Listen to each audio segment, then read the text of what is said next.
Campé en 5e place de Ligue 1 avec 17 points, Guingamp réalise son meilleur début de saison depuis 21 ans et a déjà obtenu 5 victoires en 10 journées, dont 2 consécutives avec la dernière en date retentissante sur le terrain de Lyon-Angers.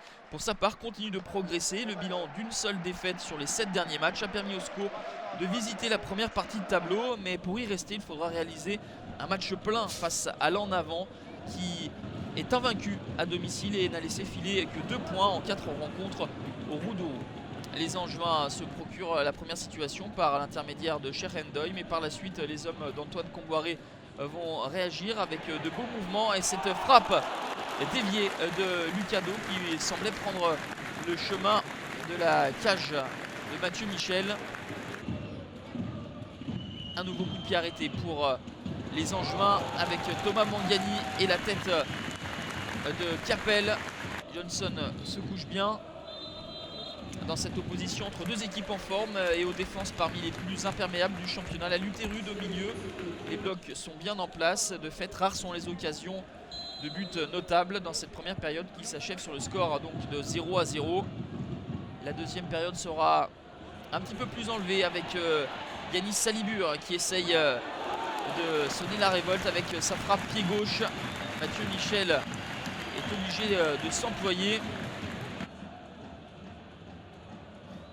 Le SCO reste toujours dangereux, notamment sur coup de pied arrêté.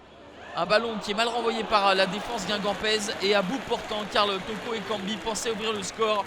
Mais c'est sans compter sur l'étonnant réflexe de Johnson, façon gardien de hand. De l'autre côté, c'est pour la photo que Mathieu Michel s'envole sur cette tête-épaule de Jimmy Briand.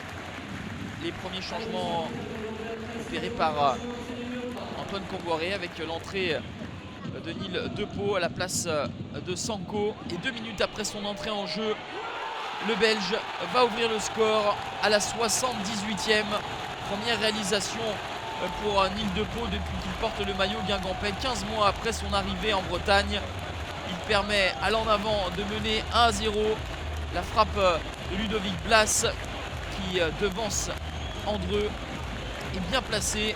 La petite déviation en talonnade de Nil Depeau, l'ancien joueur de Lochrenne, qui permet à l'En Avant de mener et d'offrir 3 points précieux pour les hommes d'Antoine Comboiré qui signe une 3e victoire de rang en Ligue 1 et se hisse à la 4e place. Défaite rageante pour le SCO, battu sur un but sur coup de pied arrêté qui aurait peut-être mérité mieux.